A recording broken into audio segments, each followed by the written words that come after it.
عبداللہ ابن مسعود صحابی رسول ہیں، کہتے ہیں میں اللہ کے رسول کی خدمت میں پہنچا اور میں نے پیغمبر کی بارگاہ میں پہنچ کے سوال کیا، یا رسول اللہ مجھے بتائیے حق کیا ہوتا ہے؟ یا رسول اللہ بتائیے حق کسے کہتے ہیں؟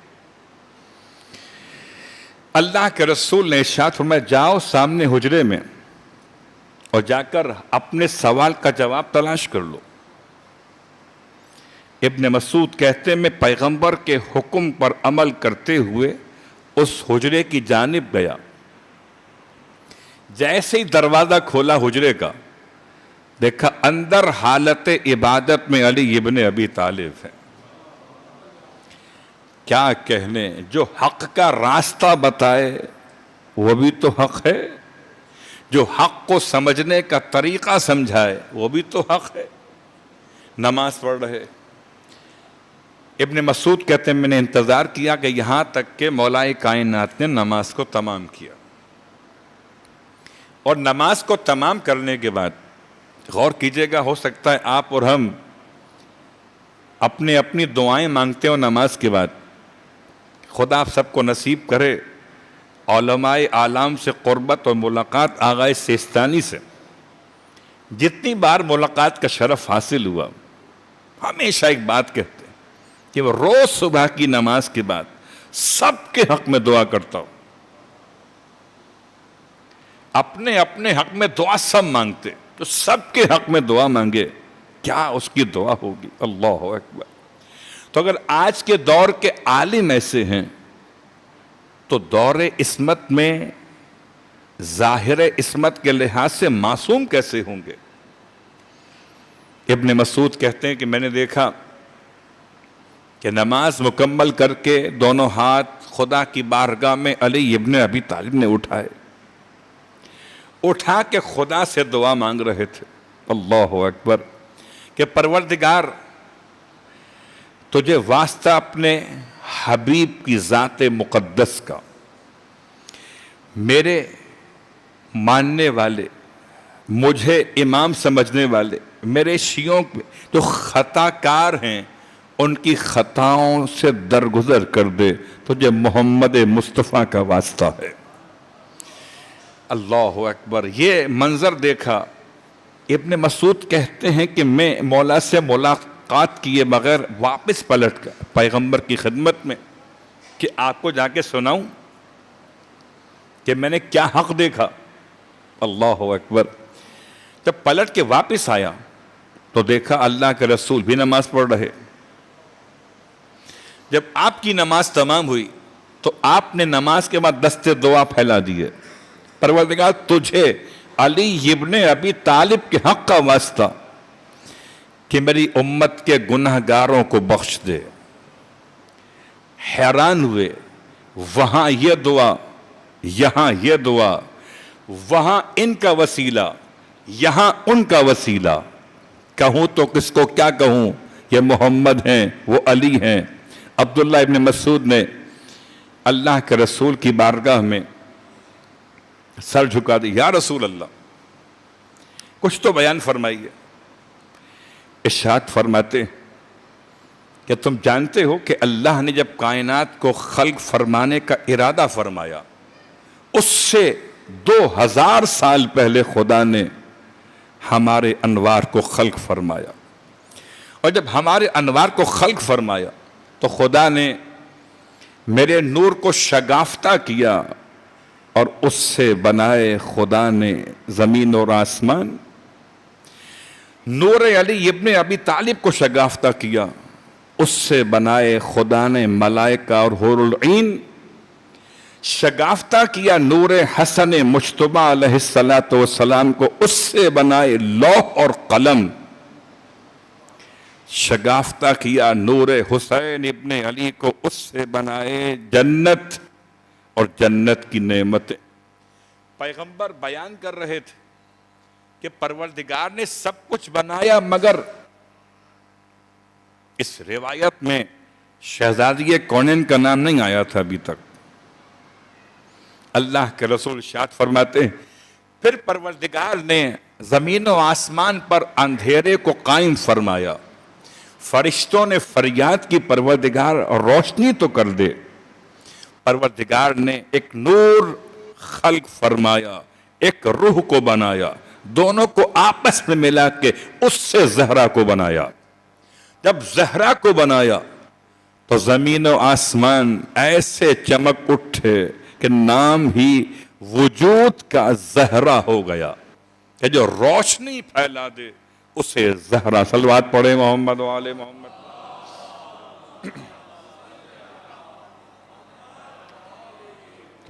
اب لفظ کو پہچانیے، لفظ لوح و قلم، امام حسن کے نور سے بنے ہیں لوح اور قلم۔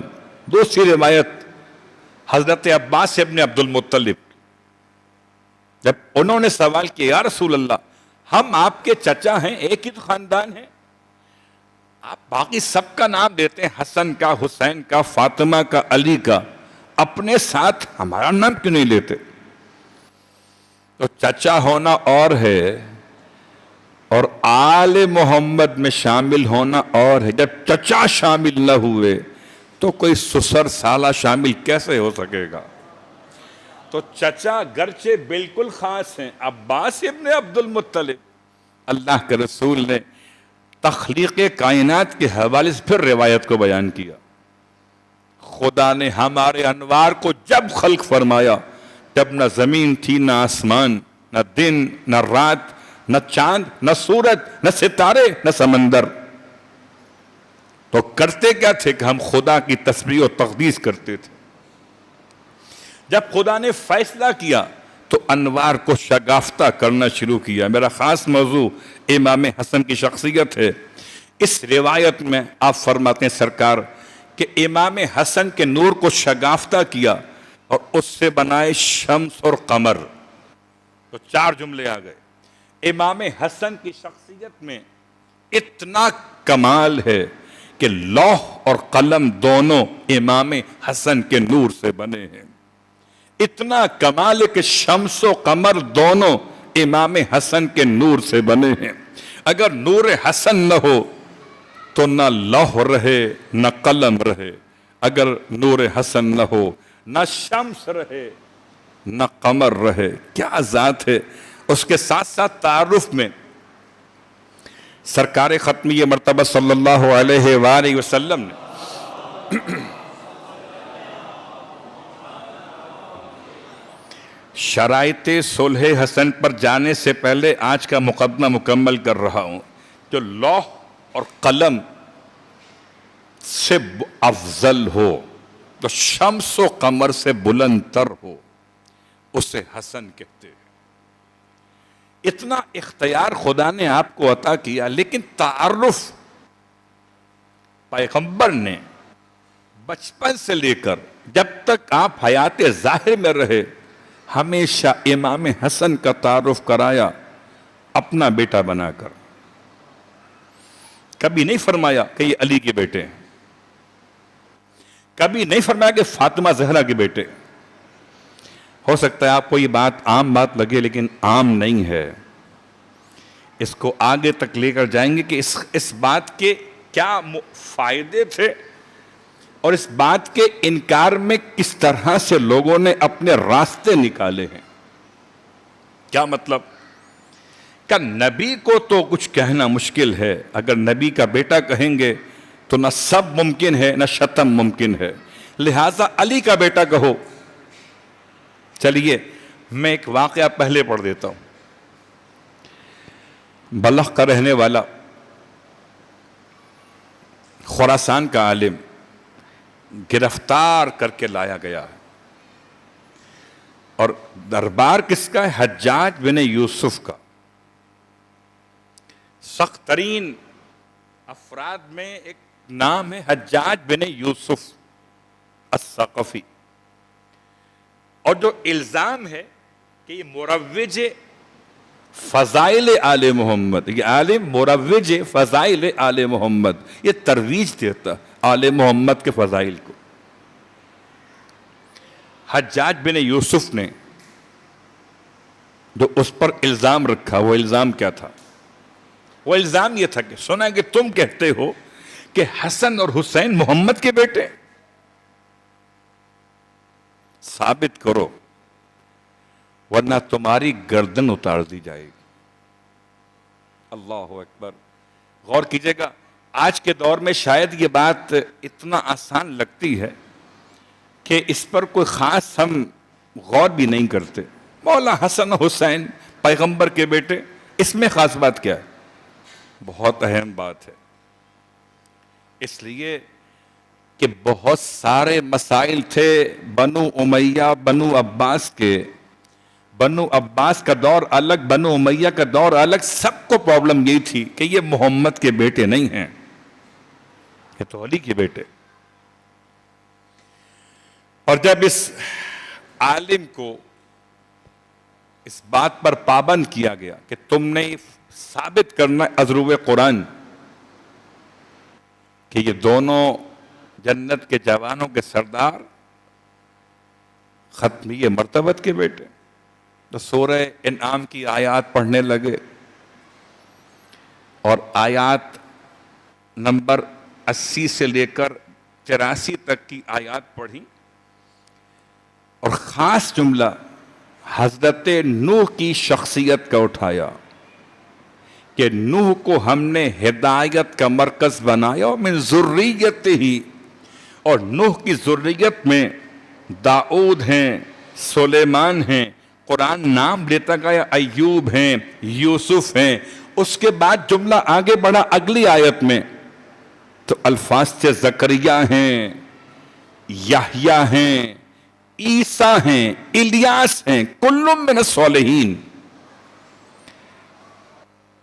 یہ آل محمد کا غلام کہتا ہے۔ قرآن حضرت عیسیٰ کو کس مناسبت سے حضرت نوح کی ذریت میں گنتا ہے؟ اگر آپ کہتے ہیں کہ حضرت نوح کی ذریت میں گنتا ہے پدر کی حیثیت میں، تو باپ تھے ہی نہیں، اور جب باپ نہیں تھے تو صرف ماں ہونے کی بنیاد پر خدا حضرت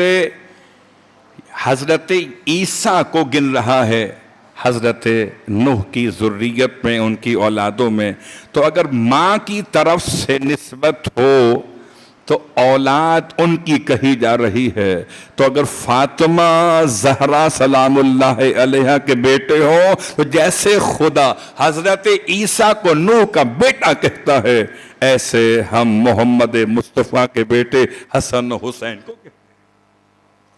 حجاج بن یوسف ثقفی کہتا ہے اس کو چھوڑ دو، آزاد کر دو، اس نے حق بات بیان کی ہے، دلیل قائم کر دی ہے۔